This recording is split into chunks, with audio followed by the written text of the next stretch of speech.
escuchado, ¿verdad? Es un dicho común. No pongas todos tus huevos en la misma canasta. Pues hoy vamos a hablar de los huevos y de las canastas. Ustedes, por otro lado, entienden el mundo de las inversiones. Todo eso que son los stocks, ¿verdad? Las acciones, el stock market o el mercado de acción, la bolsa de valores, los bonos o los fondos mutuos, las criptomonedas, los bitcoins. ¿Alguien tiene alguna idea de eso? Por favor, levante la mano si alguien aquí tiene alguna idea. Ok, veo alguna gente que entiende estas cosas. Miren, todas esas palabras que yo les acabo de decir, yo las busqué en Google porque yo no entiendo nada de eso. Yo ni las finanzas personales las puedo bregar. O sea, yo admiro a todos los que levantaron la mano y a los que les interesa ese tema.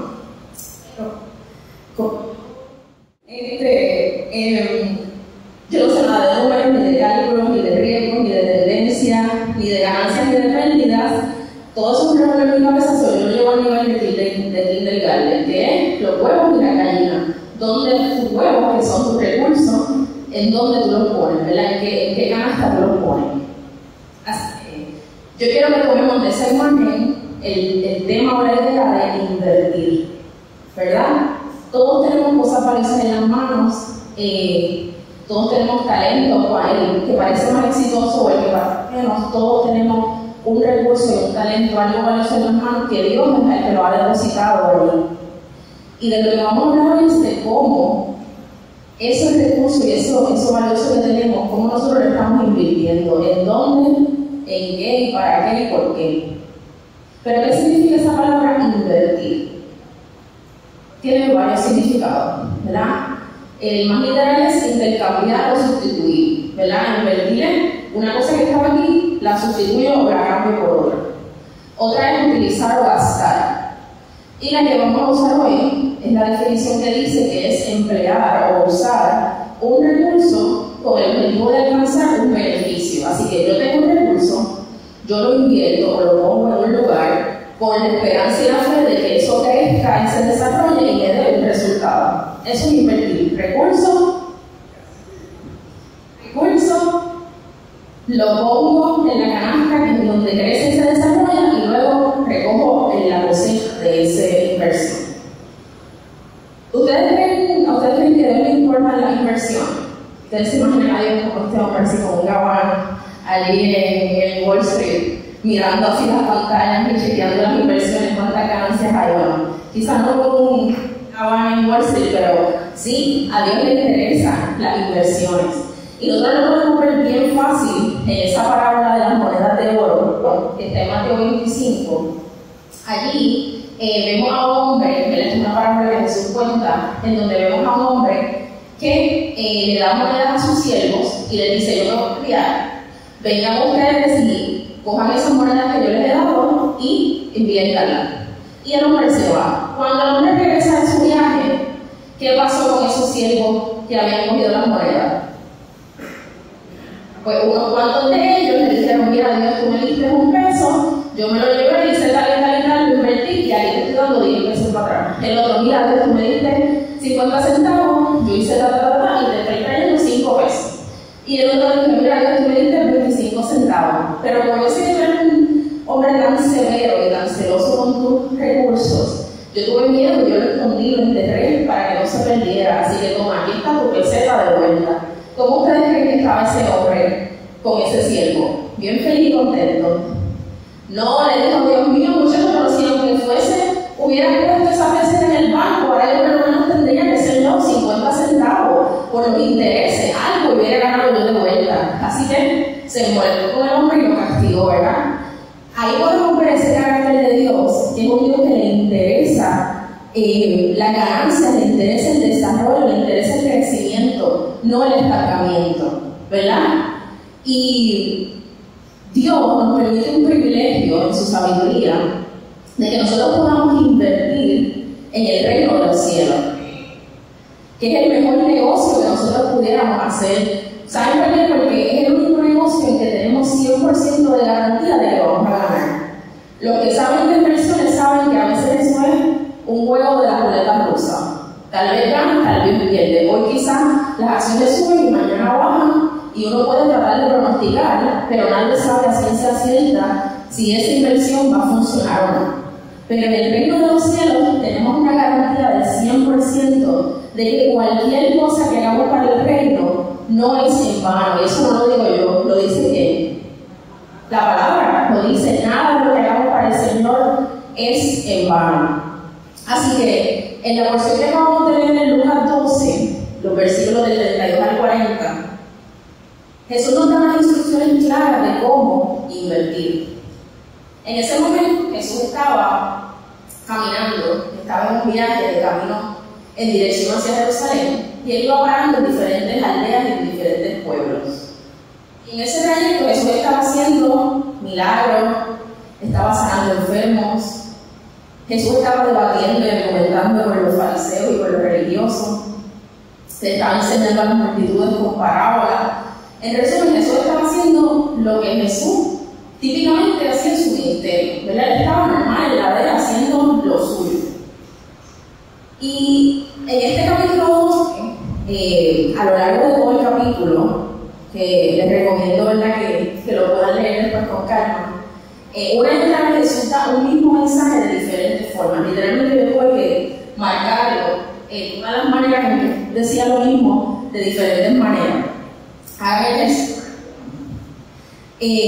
Básicamente el mensaje de este capítulo es: uno, Dios tiene un cuidado especial de nosotros y va a suplir las necesidades que nos hagan falta. Y dos, como Dios tiene cuidado de nosotros y va a suplir todo lo que nos haga falta, pues a nosotros nos toca enfocarnos y dedicarnos al reino de los cielos. Ese es el mensaje de Jesús. Ok, podemos dar la oración final y irnos, porque ese es el mensaje de Jesús en este capítulo. Dios tiene cuidado de ti, se va a atender tu asunto, así que tú ocúpate de los asuntos de Él. Y el versículo 31 lo resume de una manera que ustedes todos lo van a recitar conmigo a la cuenta de tres porque se lo saben. No saben lo que es, pero es que dice: más buscar primeramente el reino de Dios y su justicia, y todas las demás cosas van a ser añadidas. Claro que sí. Todos conocemos ese versículo que resume lo que es el mensaje de este capítulo. Pero ahora bien, los versículos 32 y 34, que es la primera parte de lo que acabamos de ver, Jesús también usa la declaración y la pone en esta declaración de busca primeramente el reino de Dios y todo lo demás será añadido. Ahora Jesús viene y lo desmenuza y nos va diciendo paso por paso cómo nosotros vamos a lograrlo, cómo nosotros logramos invertir en el reino. El paso número 1, mírenlo ahí al principio del versículo 32. ¿Qué dice? Alguien que tenga su Biblia abierta en Lucas 12:32. Empieza diciendo: ¿están aquí conmigo? Gracias, no temas. Versículo 32. No temáis, no tengan miedo. Paso número 1, no tener miedo. Cuando haga el ejercicio de ir marcando todo este mismo mensaje a lo largo del capítulo 12, van a ver que Jesús dice esto de diferentes maneras. No tengan miedo, no se preocupen, no se pongan ansiosos, no se afanen, no se inquieten. Todas esas palabras están ahí, pero el resumen es: no se preocupen, ¿verdad? No tengan miedo. Tener miedo es justamente lo contrario de tener fe en Dios. Esa plena confianza de que Dios nos va a suplir todo lo que nos haga falta contrarresta el miedo. Y es el primer paso que necesitamos para lograr invertir en el reino. Es esa certeza y esa confianza de que estamos invirtiendo en el lugar correcto, porque Dios no nos falla y Dios cumple su promesa. ¿Cuántos de ustedes están en temor o en duda en esta mañana? De alguna manera u otra. ¿O cuántos necesitamos una inyección a nuestra fe? Quizás estamos dudando, quizás sentimos que Dios no está, que Dios se tarda. ¿O cuántos de nosotros necesitamos ser recordados en esta mañana de que Jehová es nuestro Padre y nada nos va a faltar? Paso 2. ¿Qué dice? Vamos a ver si están conmigo. al principio del versículo 33. Vendan lo que tienen, ¿verdad? Ese es el segundo paso para invertir en el reino, el desapego material. Antes de este capítulo, un poquito más arriba, Jesús nos advertía del tema de la avaricia, que es ese deseo de tener bienes y de acaparar los bienes para ti. Y en el versículo 15, él dice: la vida del hombre no se mide por la abundancia de los bienes que posee. Y en el versículo 21 Jesús dice: el que almacena riquezas terrenales, pero no es rico en su relación con Dios, es necio. Así que Jesús enfatiza que tenemos que despegarnos de lo material, porque lo material nos da una falsa idea de control, y nos da una falsa idea de seguridad y hasta de superioridad, y nos hace pensar que no necesitamos a Dios. Porque si yo tengo dinero en el banco, si yo tengo esta casa segura, si yo tengo este carro que me lleva y me trae, si yo tengo a este compañero o compañera en mi vida, incluso las relaciones, ¿verdad? Todo eso nos da un falso sentido de autosuficiencia y contrarresta esa dependencia de Dios. Así que también cuando hoy esta mañana luchamos con el apego a lo material, que muchas veces viene del sentido de supervivencia, ¿verdad? Donde nosotros que de alguna razón u otra hayamos sufrido alguna escasez, lo contrarrestamos diciendo: pues mira, si no tuve esto de niño, ahora lo tengo de adulto y me siento accomplished, ¿verdad? Como realizado y seguro. No siempre viene de un lugar de avaricia o de un mal deseo, a veces viene de un sentido genuino de necesidad de compensar por una falta que hemos tenido, pero incluso ahí tenemos que ser conscientes y reconocer: mira, este apego no es un apego que viene de Dios, este es un apego que me está dando un falso sentido de autosuficiencia y de seguridad. Incluso a veces nuestra autoestima, por esa misma línea, está atada a lo que poseemos, nuestro sentido de estima, de valor. Si yo valgo porque yo tengo una buena posición en mi trabajo, yo valgo porque tengo la capacidad económica de gastar en tales lujos o en tales cosas, ¿verdad? Incluso nuestra autoestima.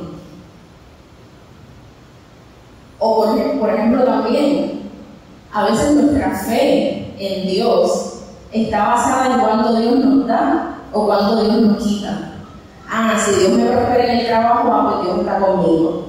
Pero si me quedé pelado en la cuenta, Dios no está en el asunto, Dios me ha abandonado. O sea, son muchas dimensiones en las cuales nosotros tenemos una dependencia y un apego a lo material. Así que ustedes tienen ahí un menú para escoger, mediten y piensen en cuál de esos cajoncitos usted cabe o en cuál otro, y vamos entonces a continuar reflexionando, ¿verdad?, de ese apego que tenemos, porque en ese segundo paso Jesús nos dice: vende lo que tienes, despégate, desasóciate, ¿verdad?, de esa dependencia material. Tercero, ¿qué nos dice? Que después que vendamos las cosas, hagamos ¿qué? Dar ¿qué? Limosna, ¿verdad? Que en otra versión les dice: dar a los que están en necesidad. El tercer paso es usar lo que tenemos para servir. Es ver más allá de nuestras propias raíces, ¿verdad? Para darnos cuenta de que hay otra gente alrededor que tiene necesidad también. No se trata siempre solo de nosotros. Es reconocer y darnos cuenta de que hay una urgencia de Dios para esa salud y ese bienestar espiritual y físico en la vida de la gente.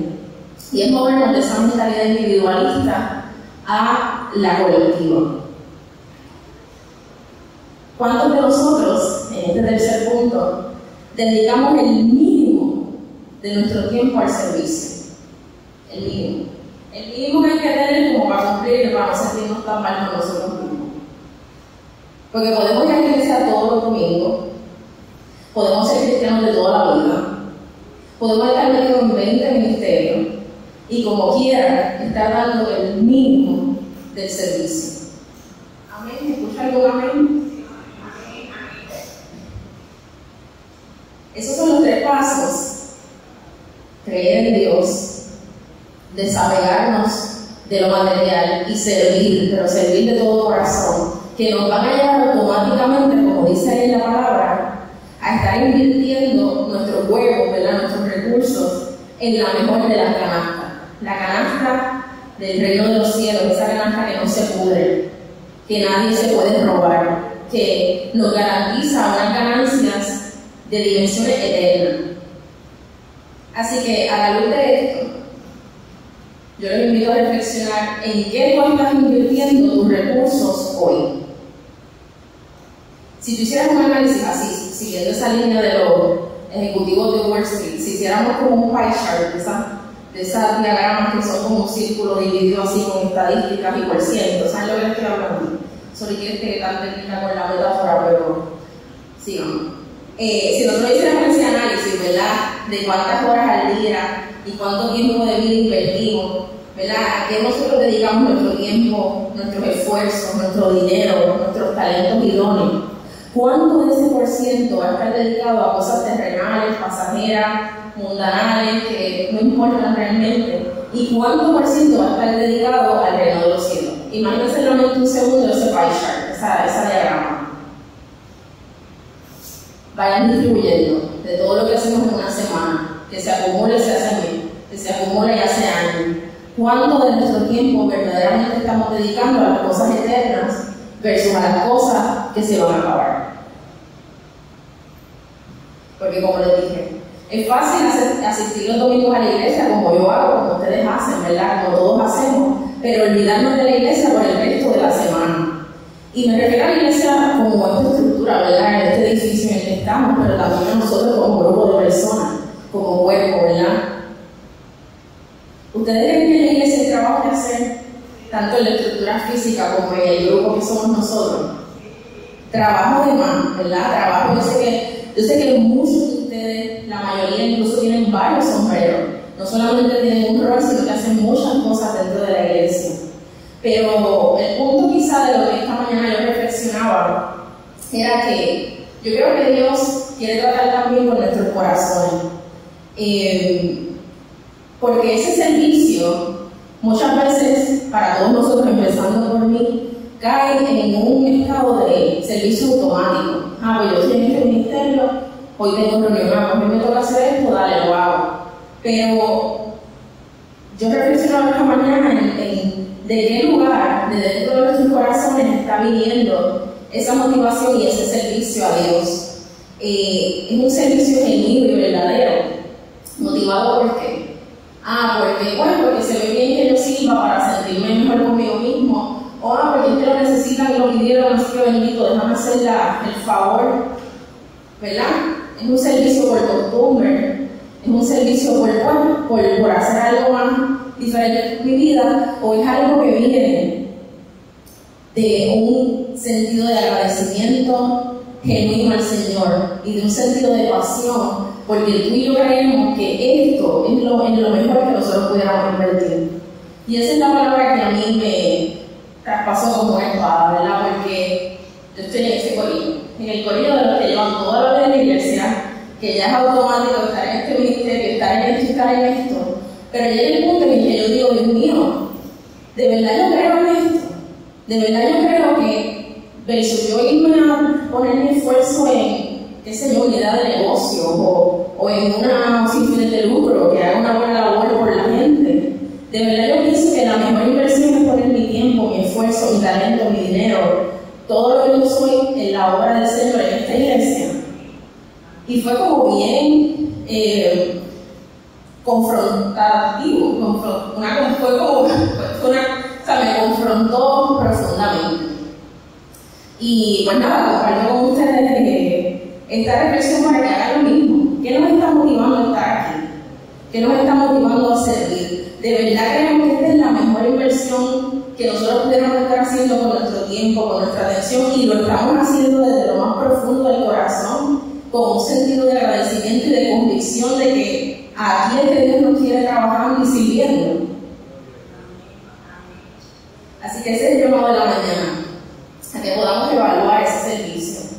¿Nos estamos desbordando por servir? ¿Lo hacemos con el mismo entusiasmo, incluso con el que a veces atendemos otros asuntos personales de nuestra vida? ¿Por costumbre o por con la certeza o convicción de que trabajar en el reino de los cielos es la mejor inversión que podemos hacer. A Dios le interesa que invirtamos en el reino, porque Dios es un Dios comunitario y colaborativo, ¿verdad? Él no nos necesita a nosotros. ¿Tú crees que Él te necesita a ti para cumplir la misión en el mundo? ¿Tú crees que nosotros somos tan importantes como para que el Dios soberano de los cielos necesite que yo vaya y le hable a alguien de Él?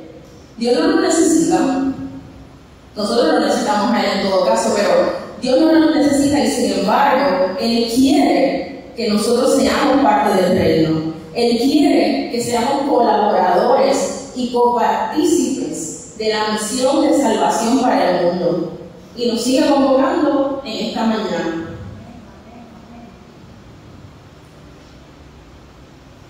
Y le interesa también, de una manera más específica, lo que sucede en esta iglesia, en esta casa. Como les dije, tanto desde el punto de vista de nuestra estructura física, como de nosotros como cuerpo, como grupo.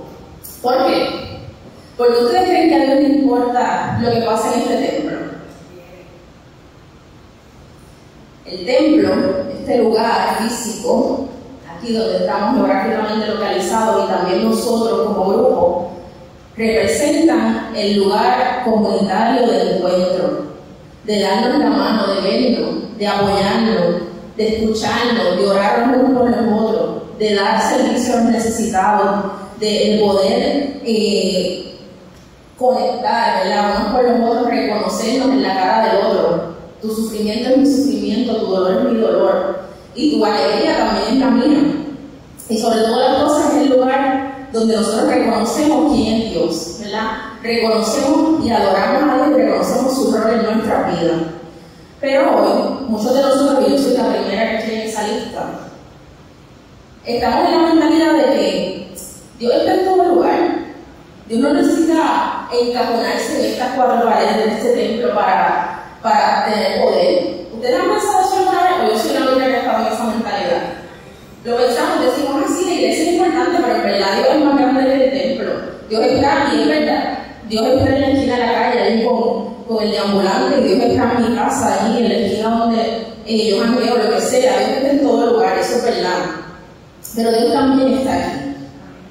Y yo pienso que algunas veces yo he utilizado el decir, Dios está en la iglesia, pero también está en todo lugar, como una manera de menospreciar el templo.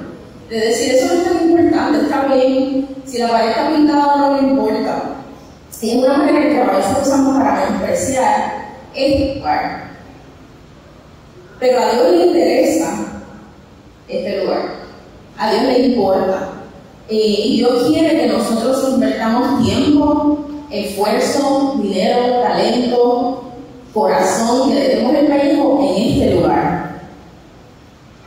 Me voló la cabeza cuando yo leí esto, que lo leí hace tiempo, lo tenía durmiendo en la cabeza, fue parte de lo que esta mañana tuve que agarrar de aquí y de allá y poner en esta reflexión. Y es algo que se encuentra en el libro de Ageo. ¿Quiénes han leído el libro de Ageo?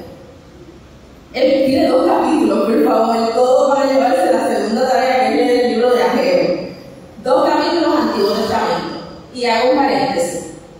Yo leí el libro de Ageo hace poco, porque estoy en el proceso de leer toda la Biblia, por primera vez en mi vida, que yo he sido cristiana toda la vida, pero nunca había tenido la gran hazaña de leer toda la Biblia. Y les tengo que decir, anuncio pagado, hay una aplicación móvil que se llama YouVersion, que es muy buena, porque te lee la Biblia en voz alta, como un audiolibro. Y eso me ha sido de Dios, porque mira, yo pongo eso y sigo la lectura con la vista, pero me la está leyendo en voz alta y ya terminé el Antiguo Testamento. Ya voy por el nuevo, ese yo no lo he leído, pero bueno, así que gracias a Dios quiero que lo hagan también. Y por ahí está mi partner Anne, que terminó primero que yo, tenemos un poco de una carrera de quién acababa primero, pero bueno, ella ganó. Pero les recomiendo que lo hagan, porque en esa lectura del Antiguo Testamento, tú conoces a Dios y ese carácter de Dios de una forma que a mí cada vez me asombraba. Yo decía, wow, mira cómo es Dios, mira cómo Dios responde a esto, mira la actitud de Dios, su carácter, su forma de ser, su deseo. Está brutal. Por favor, lean el Antiguo Testamento. Se puede. El libro más difícil es el Levítico, lo sufrí, me fue duro, pero enseguida, dale, tú puedes terminar, lo terminé, y después que tú pasas Levítico, olvídate, eso por ahí para abajo se puede bregar. Así que cuando leí a Ageo, esa porción me impresionó un montón y la comparto con ustedes ahora porque tiene todo que ver. El pueblo, en ese momento, en Ageo capítulo 1, el pueblo había regresado de 70 años de exilio en Babilonia. Y estaban reconstruyendo la nación de Israel, que estaba hecha campo. Pero se habían encontrado muchas dificultades en el proceso de reconstruir el templo. Así que básicamente le pusieron una excusa a Dios y dijeron, bueno, tal vez Dios no quiere que reconstruyamos el templo porque esto está tan difícil, la cosa está tan difícil e imposible que parece que Dios no quiere que esto pase. Y Dios responde. Así que en Ageo 1, del 3 al 11, se lo voy a la traducción al lenguaje actual que me gusta porque es como un poquito más calle, más directa. Dice, Dios le dijo a Ageo, yo soy el Dios de Israel. Ustedes dicen que no es tiempo de reconstruir mi templo, pero ustedes viven en casas lujosas, mientras que mi templo está en ruinas. Yo soy el Dios de Israel y quiero que piensen seriamente en lo que estoy haciendo. Ustedes siembran mucho y cosechan poco, comen y no calman su hambre, beben y no calman su sed, se abrigan y siguen teniendo frío, y el sueldo que les pagan no les alcanza para nada. Yo soy el Dios de Israel y quiero que piensen seriamente en lo que están haciendo. Ustedes esperan grandes ganancias, pero es muy poco lo que han logrado. Lo que guardan en su casa lo destruí en un instante. ¿Y saben por qué lo hice? Porque mi templo está en ruinas, mientras que ustedes solo piensan en arreglar sus propias casas. Por eso no he dejado que llueva sobre los campos y los montes. Por eso se han perdido sus cosechas de trigo, de uvas y de aceitunas. Por eso sufren hombres y animales. Yo soy el Dios de Israel. Si quieren verme contento y quieren ver mi grandeza, ¿cuántos quieren ver la grandeza de Dios? Vayan a las montañas y traigan madera y reconstruyan mi templo. Como un maestro, ya. Dios aquí se fue para abajo, directo al hígado de la que estamos hablando hoy esta mañana. Él está diciendo, ustedes están invirtiendo en sus casas. Miren, yo estudio arquitectura. Si hay alguien que aprecia arquitectura y casas lindas, soy yo. Ustedes están invirtiendo en sus casas, poniendo sus casas bellas y preciosas. Y comen y no se les hace hambre. Se abrigan y siguen con frío. Su salario se les hace agua. ¿Y quieren saber por qué? Le dice Dios. O sea, Dios viene con... Les digo, en el Antiguo Testamento Dios le mete con todo. Es un personaje brutal. Le dice, ustedes, ¿saben por qué que ustedes están no viendo el fruto de sus inversiones y de su esfuerzo? Porque está en ruinas. Mi casa, yo decía, cuando yo leí eso por primera vez, yo decía, porque a Dios le interesa tanto su casa. Si Dios está en todo lugar, o sea, Dios está en el templo, pero también está en las casas, en las calles, está en todos lados, sí. Pero volvemos a lo que les dije ahorita. El templo es el lugar de encuentro comunitario. Díganme ustedes, tú vas a cualquier extraño entrar a tu casa personal, a la tuya. Tú dirías, esta persona extraña que yo no conozco, ven, siéntate, te voy a preparar un café. No, ¿verdad? Y menos en estos tiempos. Quizás antes en el campo la gente confiaba más, pero hoy día tú no le abres la casa a cualquiera. Tú no le abres tu casa, o sea, mi apartamento, no va a entrar a alguien desconocido. Pero la casa de Dios sí. Aquí en esta casa ahora mismo, si por ahí entra fulanito de tal que ninguno de nosotros conoce, nosotros le vamos a decir, bienvenido, Dios te bendiga, siéntate. ¿Hay algo por lo que podamos orar por ti? ¿Tienes alguna necesidad? Dígame si sí o sí.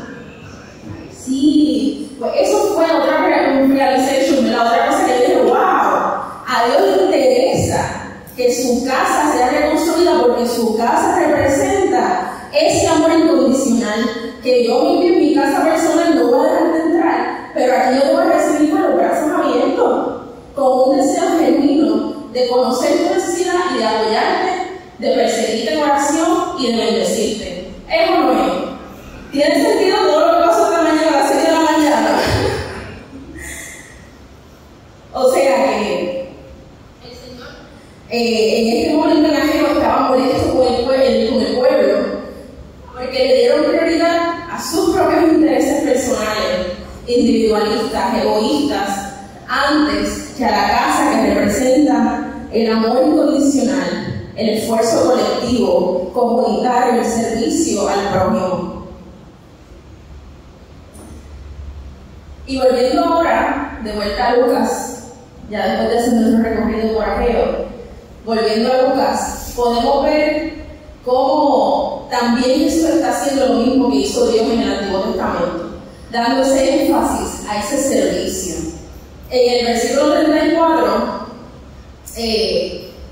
Jesús resume este mensaje con otro versículo que hemos escuchado muchas veces, porque donde está nuestro tesoro, allí también estará nuestro corazón. El corazón es igual a la vida, ¿verdad? Nuestro corazón es nuestra vida. Así que, si nuestro tesoro, o sea, nuestras inversiones, nuestros esfuerzos, el lugar en el que dedicamos a poner nuestro tiempo, talentos, si ese lugar es el reino de los cielos, vamos a tener vida eterna. Y lo opuesto igual de cierto, ¿verdad? Si nuestras inversiones, nuestro tiempo está puesto en lo terrenal y en lo pasajero, nuestra vida también va a ser pasajera, ¿verdad? Así que, ¿en dónde está tu tesoro hoy? ¿En qué canasta estás poniendo tu huevo?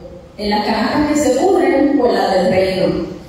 Y sobre todo, ¿con qué actitud y motivación tú estás invirtiendo? ¿Estás invirtiendo desde la costumbre, en lo automático, con falta de fe, con desánimo, o en agradecimiento y con una pasión, con un fervor y con el gozo de la salvación? Para terminar, la historia no se queda ahí, porque después de que Jesús nos dice, hey, invierte en el reino de los cielos, hay un último paso que nos falta y que está en el versículo 35 en adelante hasta el 40, y es velar. No basta solo con no temer y con confiar en la provisión de Dios, no basta solo con despegarnos de lo material, no basta solo con servir a los necesitados y salir de esa mentalidad individualista, también hay que velar, porque esa expectativa del regreso de Dios es el que motiva todo lo anterior, ¿verdad? Cuando le digo que la obra no es en vano porque hay una promesa. ¿Cuál es esa promesa? Que Jesucristo viene. Jesucristo viene. ¿Cuántos creen que Jesucristo viene?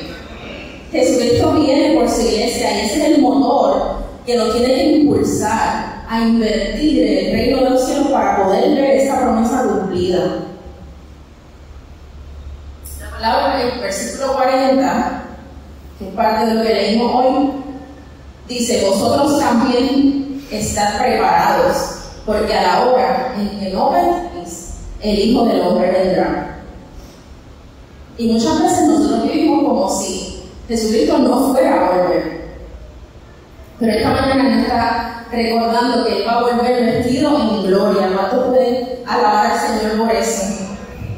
Que Él nos va a juzgar lo que hemos hecho, cómo hemos cuidado nuestro corazón del pecado, por cuál nos va a juzgar por cuáles han sido nuestras acciones, y cómo hemos invertido nuestro tiempo y nuestro talento.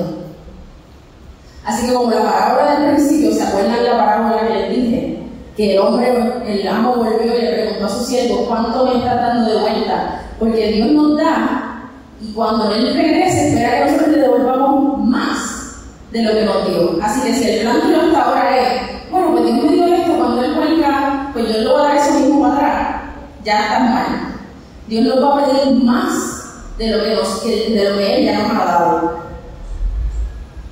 Y vamos cerrando. Así que a las chicas que se vayan acercando para tener un cántico, pero continuemos reflexionando. ¿Estamos confiando en que Dios nos va a suplir lo que nos haga falta? ¿O nosotros queremos tener el control y pensamos: si yo no resuelvo mi vida, nadie lo va a resolver por mí? Si yo no acaparo mis recursos y me protejo yo, nadie me va a proveer.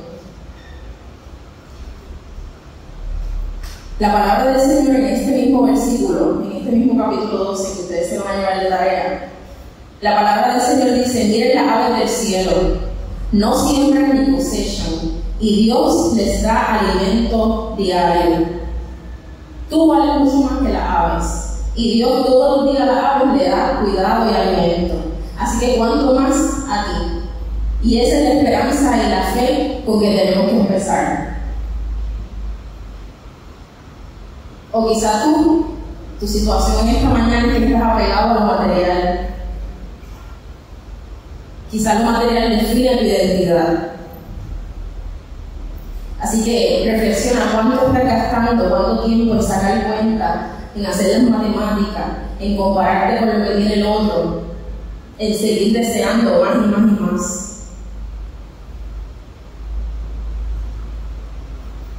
O quizás tú tienes que reflexionar en cuanto a cuánto estás sirviendo, cuánto estás siendo capaz de mirar más allá de tus propias narices, ¿verdad?